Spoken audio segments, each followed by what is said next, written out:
Welcome to Smith.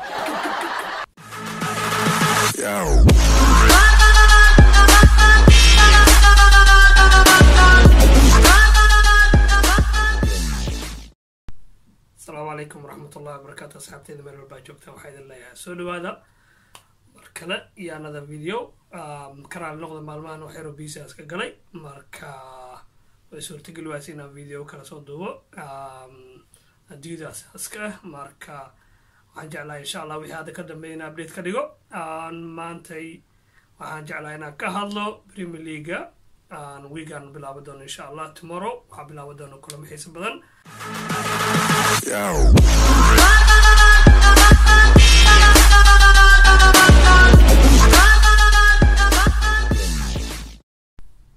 Premier League is back after international break. كلنكو وين أسبوع أجر وحواي مانشستر يونايتد في ليفربول. سيدا وجدان ليستيغا بريتو حابلا بدونا إيفرتون في ويست هام. انتقلوا على عيار دونا 3 o'clock. تشيلسي في نيوكاسل. توتنهام حيسودو ويدنتا واتفورد. عندي مان سيتي ها عيار دونا 5:30 وحيو بيدونتا كريستال بالاس. سوبر ساندي وحاجري دونا مانشستر يونايتد في ليفربول 4:30. Monday night Arsenal waxay u bixi doontaa Sheffield United haddii aan u wareegno dhinaca iyo dhaawacyada iyo kooxaha waxa ka cusub iyo macallimiinta maanta waxay ku sheegaan shirka jaraa'id macalinka Manchester United aan ka bilowno maadaama kulanka ugu weyn isbuuca dhacaya waa Manchester United vs Liverpool United manager wuxuu sheegay maanta inuu Pogba available ahaan Nicky De Gea aan available ahaan Martial laga yaabo inuu ciyaaro 50-50 boqolkiiba Manchester aad ogtihiin xaaladeeda maalmahan iska bariga dhexeed kooxda Liverpool ahaydna goalkeeperkii Alisson wuu soo laabtay Mohamed Salah aad ogeedeen kulankii Leicester dhaawac qabay oo ku baxay marka asagana wuu soo laabtay Liverpoolna waa top of Premier League sanadkan waa koox 8 kulan ciyaartay 8 kulan way badiyeen Manchester United aad ogtihiin xaaladeeda meesha ku jirta 12aad oo iska bariga dhexeed kulan laga badinaayo kulanna badinaysay marna daro qaadanaysay kulankii u dambeeyna Man United waa laga badiyay Newcastle 1-0 ugu badisay marka Super Sunday kulan adag oo la dhigay karin labada dhinacba sida u jeedaan Manchester United iyo Liverpool markii la isku qiimeeyo waa kulanka ugu xifaaltaga badan Premier League laakiin sida Manchester United listiga maanta laga soo qoray 2009 laga bilaabo 2019 la jooga maanta oo kulanka beri Sundayda la ciyaari doono intaas Liverpool hal kulan maysan ku soo badin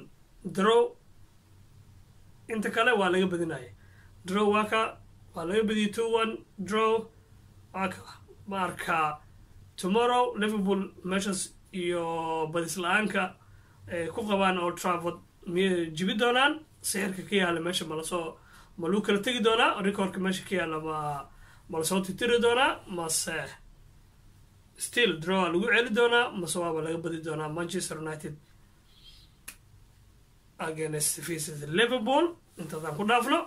Chelsea sidaa ogtiin ayagana xaaladooda waa loo sahal ninkii Nicola Conte waa dhaawacan yahay Kovacic shakiya ku jiro Rudiger hore u maqnaa Emerson marka Chelsea ay tahay 4 dhinac ka dhaawacan Newcastle gurigeeda ku soo dhaweynaysa Newcastle aad ogtihiin kulankii Manchester United faces Newcastle 1-0 ku badisay koox la dheysay karamahan Tottenham macalinkeeda barashadaas ka saaran wuxuu la ciyaari doonaa kooxda ugu dambaysa Premier League ee Watford I think tomorrow haday badiyaan barashadka waa laga qaadi doonaa laakiin haylowin kulanka ugu horeeya Premier League 12:30 waa Everton vs West Ham aad ogtihiin maalmahan top 4 ku socota inay aado la rajaynayo inay top 6 ku dhameystaan ama 4 galaan 4 ku xisaabtamayaan kooxaha waaweyn macalinka Everton ahaa barashadka saarnaa maalmahan laga badinayay isku baxayaan Everton vs West Ham marka Premier League isbuucan waa intaas oo soo gabagabeynaa showgeeni maantay iyo falaqeynta ciyaaraha insha Allah waan every weekend waa soo geli doonaa wixii update halka la kala maraayo insha Allah marka Premier League hadda waxa u sareeyo Liverpool waxaa ku xiga Manchester City, Arsenal, Leicester City, Chelsea.